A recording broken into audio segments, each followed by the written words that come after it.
Hey everybody, welcome to the Evening Reader. I am here with my part 2 of my April reading wrap up, and I'm trying to move so that it's like crazy sunny outside, and I like alien eyes. Okay, not really, it's just my glasses. It's just a reflection of my glasses. It's not really, but it's hard to get like where it's not. I'm probably going to find another place to film now that the sun is like out with its full power, or I'm going to have to try to do this in the mornings or something, because yeah, this is not going to work. Anyway, we'll just make it work. I'll just still not working. Okay. Anyway, so I think in my last video I talked about what I had read in April. So today I was going to talk about the 2 books I read by Curtis Sittenfeld, Rodham and Romantic Comedy, and also a little bit about Silver Sparrow by Tayari Jones, which was the last book that I read. So I really wanted to read romantic comedy. I love Curtis Sittenfeld. The first book that I ever read by her, sorry, I'm moving my book stacks around here, was Prep. And this is my original copy because I bought it right after it came out, because I kind of needed to hate read it because I was really jealous. I had read a review of it, like in the New York Times, I think.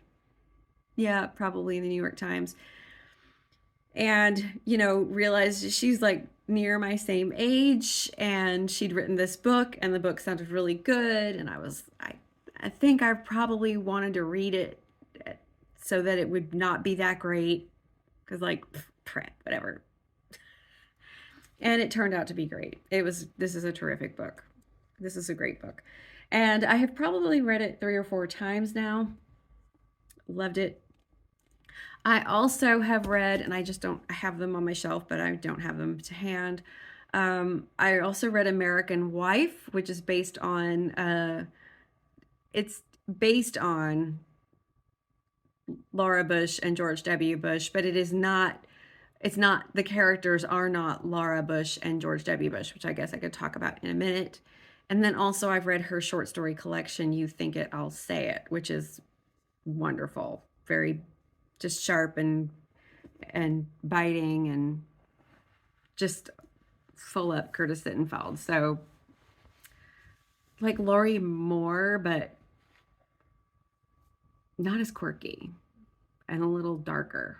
I guess that's the way I would say it. So I really wanted to read romantic comedy when I saw that it was coming out, but I have had Rodham on my Kindle since that book was released, and didn't read it. So I just told myself, you have to read Rodham before you can buy romantic comedy and read it. So, okay, so I did. And let me tell you, I'm amazed. So, okay, going back to American Wife. So that's loosely based on the life of Laura Bush. And but the character has a different name.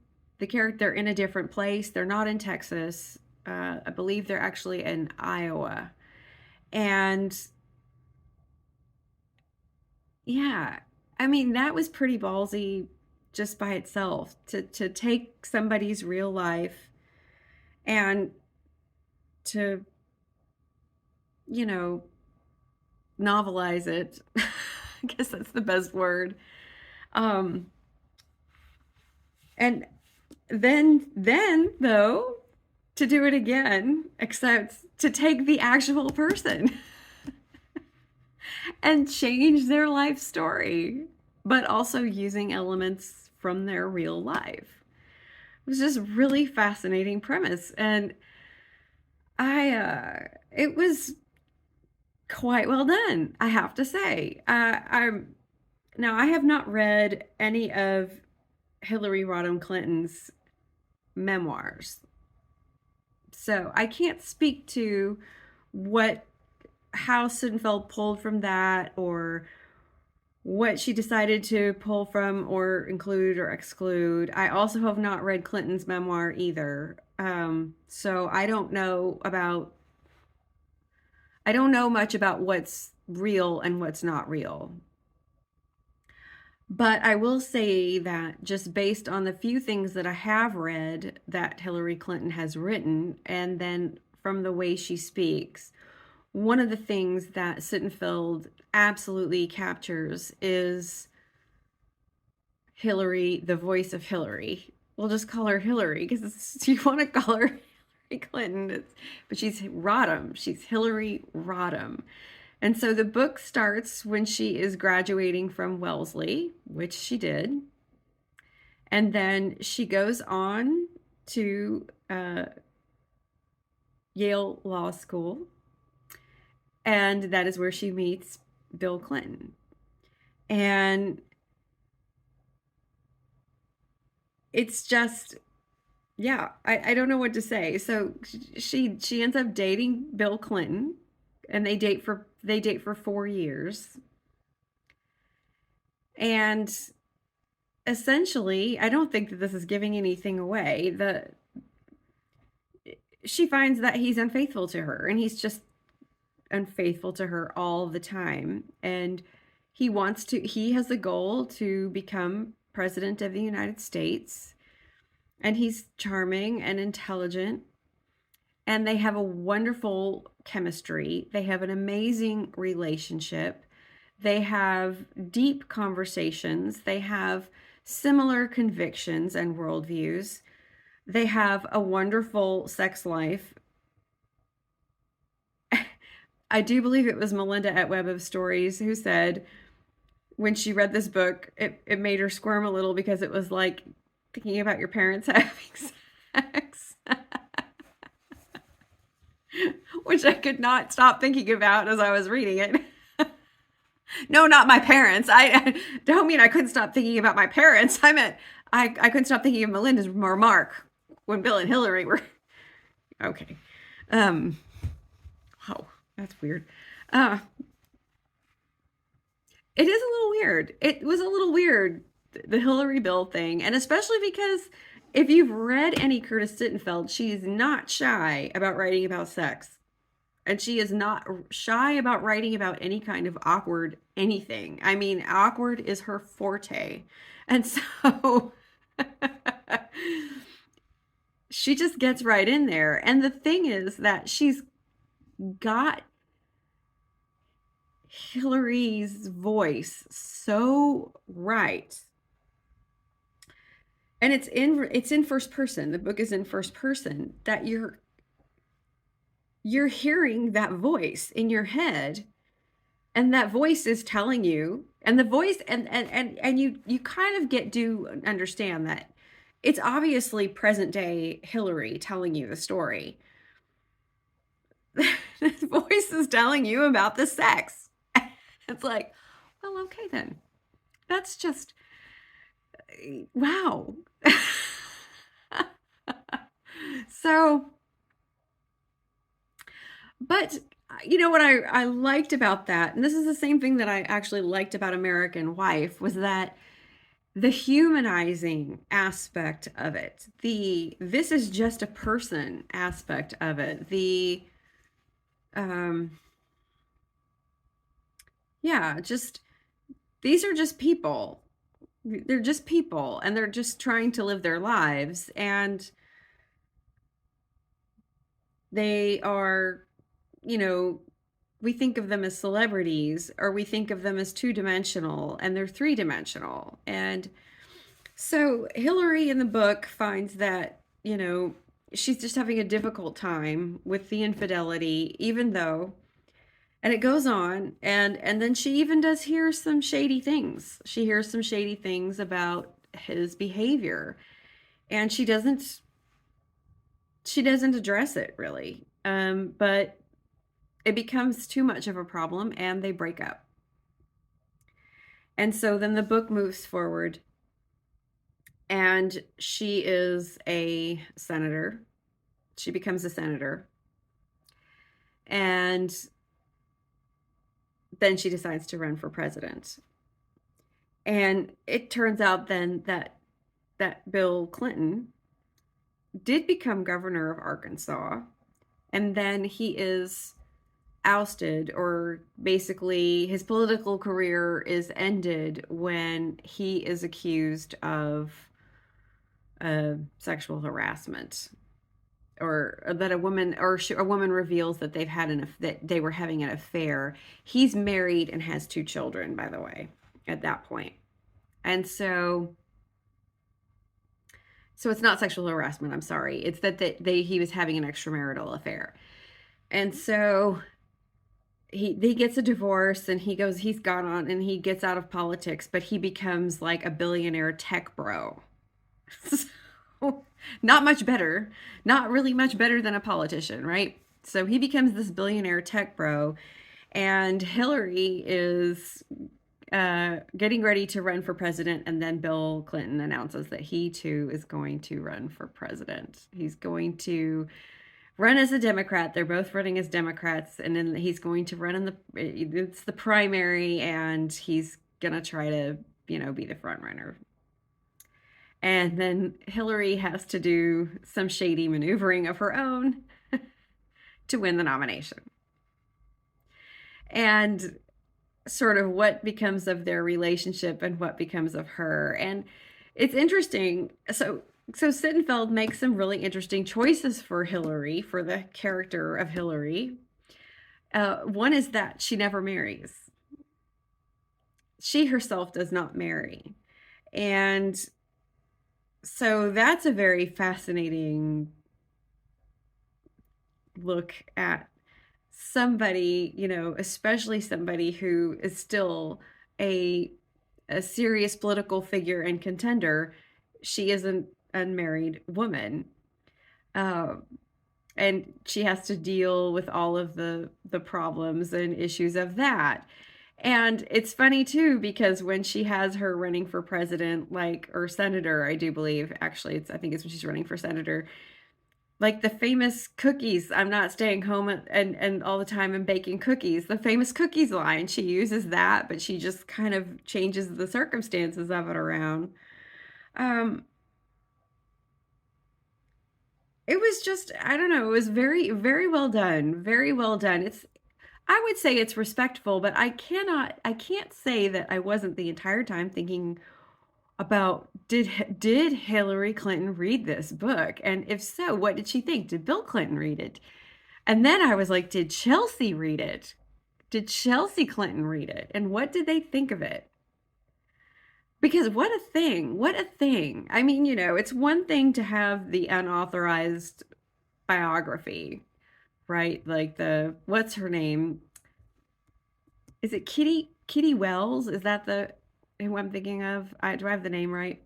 Who used to write all the unauthorized celebrity biographies back like in the 80s and 90s. Some of you will not know the answer to that question, but some of you may.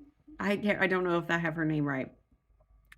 But for somebody to write, I mean, it was one thing with Laura Bush because it was based on Laura Bush, but there's enough in there. Well, I mean, first of all, we don't know so much about Laura Bush, and we know a lot more about Hillary Clinton. We know a lot more about Hillary Clinton because the press has gone to work on her and Bill, and she's also written memoirs. She's written, I think, two memoirs, three memoirs, and her husband has written a memoir. And so, he's actually, I think, maybe written a couple as well. So, there's a lot of information out there about the Clintons. There's a lot of information out there about Hillary by herself. Laura Bush, not really. I mean, just she was not that much in the spotlight as First Lady. So, as much as we know about George W. Bush, he's also just not, he's just kind of I don't know, he's like a frat boy that became president. There's just not, he's not that, he could be anybody. I guess that's what I'm trying to say. He could be any rich guy who is in a, a powerful family. So, she's able to sort of set the situation up, even though she uses situations from their real lives. It still seems like characters in a novel, even though, it's loosely based on these people. And, it's not like that in Rodham. It's her. It's her. And it's being in first person and being in her voice. I mean, she just captures the cadence and the phrasing and the words I think that she would probably use just really, really well. So I highly recommend it. It was very good. It was just a very interesting and fascinating look at somebody who I know has been a very polarizing character. I personally admire her. I think that she's had. I don't think she's perfect, but I do think that she has really worked. She works really hard, and yeah, she should have been president. I said it. Okay. So then, reward my sticker freaking logo laden romantic comedy. Yes, I got to read this and I was so happy, so happy. So, this I wanted to read this for so many reasons. First, because it's Curtis Sittenfeld writing it, and second, because it is set at a show called The Night Owls, which is based on Saturday Night Live. And I'm kind of obsessed with Saturday Night Live. Not like in that I would watch it every weekend, because that's not true. I probably watched it a few times a year in later years. Um, but most certainly there were years where I tried to watch it every Saturday. But the main thing I would say is that I just can remember it being on Saturday nights when like my parents, would either be watching it with their friends in the living room, or they would be out and the babysitter let me stay up and watch it. And I probably see this was the benefit, maybe or maybe not, of being Gen X, is that you're 7 years old and you're watching John Belushi and Dan Aykroyd and Steve Martin and Bill Murray and Gilda Radner and Lorraine Newman and Gareth Morris and Chevy Chase, and I don't know. It just seemed like it was such magic. And then it dipped and then it came back with Eddie Murphy and Dana Carvey, and on and on, and it's had its ups and downs through the years for sure. But it is, if you've read the oral history of Saturday Night Live, I highly recommend it. It's really, really good, and that book was an influence for Sittenfeld uh, to set romantic comedy. The first half of the book is set at this show called The Night Owls. And Sally Mills is a writer, a comedy writer on the show, and she's been there.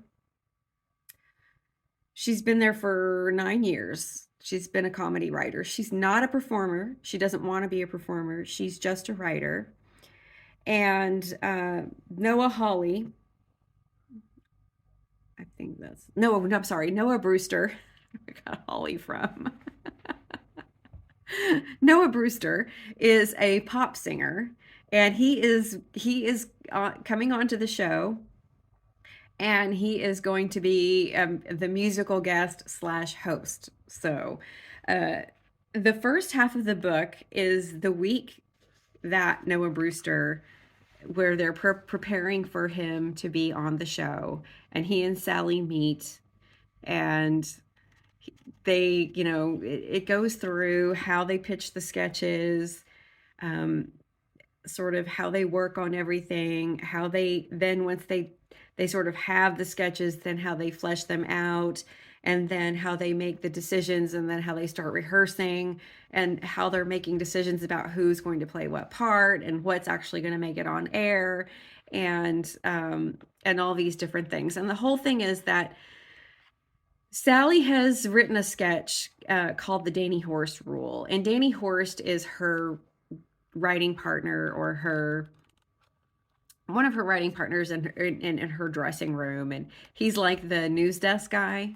So uh, he he is in a relationship with a famous actress who's super beautiful, and two other people at the Night Owls TNO, also two other men, have also done what she calls married up, which is basically they found famous rich women to marry, and the guys are kind of schlubby. So they're just kind of normal, whatever guys. There's nothing special about them. They're not extra handsome. They're not necessarily extra powerful, but they somehow hook these women. And her whole theory is this would never happen to a woman. A plain, ordinary woman would never hook a hot, powerful man. And so it's just really it's kind of there's a lot of interesting dynamics going on in the first half. I've seen some reviewers say that there's too much detail about the show and the show's inner workings and how the show works. And it, that it needed to be more tightly focused, I guess, on the interactions between Sally, who is the writer, and Noah, the guest, and then Sally and her friends, I suppose. But I liked that. I like books showing people working, and I feel like with the setting being on this type of show, that getting this, I liked this sort of insider perspective that Sally gave us. And I also really liked it that Sally is a career woman. She doesn't just have a job, she is entrenched. TNO is her life. And because of the way, and it's very important to understand it because of the way the show operates, they pitch on Monday. On Tuesdays, they go in at 5 o'clock and they do an all nighter. And this is just as true of Saturday Night Live. This is where she got this from. And they work all the way until Wednesday at noon, where they turn in the first versions of sketches. And then it's all, if you get your sketches picked, then it's more rehearsal, more writing, more work, and really showing that it would be almost impossible to have a relationship with somebody or outside this show. It would be very difficult to have a life outside this show. And I just thought that being able to see those inner workings was not only fascinating in and of itself to me, probably having been a fan of Saturday Night Live, and it being such an iconic program and have it produced so much talent, but that I just thought that it was fascinating and terrific for the character to have a rich working life. And I wouldn't say, I don't really think that she's empty, although she does not have an outside relationship. She's got like a hookup. Um, she kind of does that. She's kind of married to her career because there's a point at which she thought she had something with one of the other writers on TNO, and it didn't work out the way she thought it might. And so she has kind of taken herself off the market, but not necessarily really in a way that's sad. It's more that she's like, well, that didn't work, but I have this, and this is everything, and she gets a great deal of energy from it. So something happens, and they're flirting, and they're having a little thing, and it's kind of, but in true Sittenfeld fashion, she makes Sally is she's a real person. I mean, she's just Sittenfeld's really good at writing real people, real women, and she just gets right in her own way. Just absolutely can't stop. She can't stop writing is basically her problem. She can't stop writing. She can't. Everything is kind of a performance and writing, and you say this and I say that, and then there's also these things that she can't get out of her head about Noah and the fact that he is a famous, handsome pop singer who dates, in her mind, who dates models and actresses. And so she gets right in her own way. So this the second part of the book then fast forwards to, that takes place in like 2018. Second part of the book fast forwards to 2020 and July 2020, and it is the pandemic. And Sally has moved home to live with her stepfather. Her mother has passed away probably 5 years before. So she moves home to St. Louis to live with her stepfather, and she gets an email from Noah, and they begin an email correspondence. And they go through this email correspondence and sort of begin to pick up something. And then the rest of the book is about what happens after that. Because I don't want to give it away. I don't want to give it away. And I'm going on. I'm gonna be at 30 minutes, and I know I wear you guys out. So, yeah. So they have this flirtation, and then that leads to something more, a bit more maybe. And it's just deftly handled and really, really wonderful watching this character grow, watching Sally figure out how she could work, how she could be herself. What can she accept about herself, so that she can have what she wants. And the title romantic comedy comes from the fact that she wants to write a romantic comedy that's not a typical romantic comedy, a movie. But she's not really doing it. So, yeah, that's kind of cool.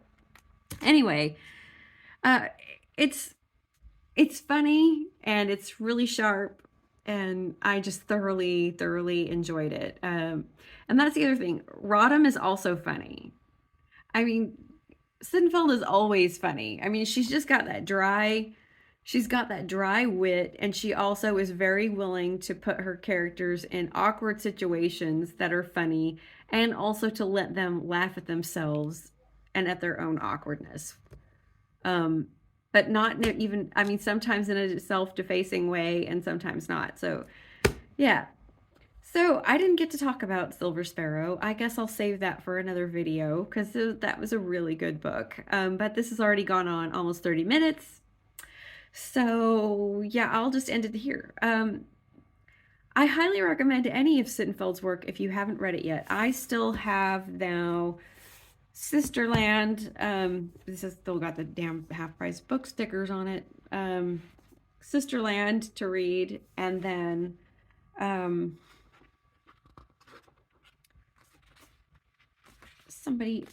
one of you also recommended The Man of My Dreams, which I'll probably get to. And then Eligible also, I guess I've got 3 more books left to read by her.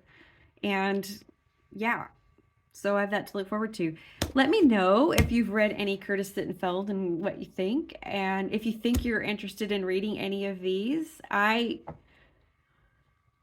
guess you could start anywhere. I would start with Prep. I just think Prep is a wonderful, awesome book. I wish that I'd had time to talk about it. It's one of my favorite books, so maybe I'll do like a favorite book video on that. And yeah, so let me know what you've read, what you're interested in, and I guess that's it for this wrap up, part 2. And yeah, or let me know what else is going on with you out there. I said in the last video, I needed to ask more questions. I just get, I get to the end and I can see the time and I'm like, you better wrap it up. You talk too much. But wait, isn't that the point? Isn't that the point of having a booktube channel, that I just sit here and talk about books? Oh, it's so confusing. Okay, well, anyway, hopefully, yeah, leave me a comment, any comment. Nice, friendly comment. And maybe give this a like. And if you're new and you want to come hang out with me some more, hit the subscribe button. You know what I'm talking about. Okay. I will see you all later. Take care. Bye.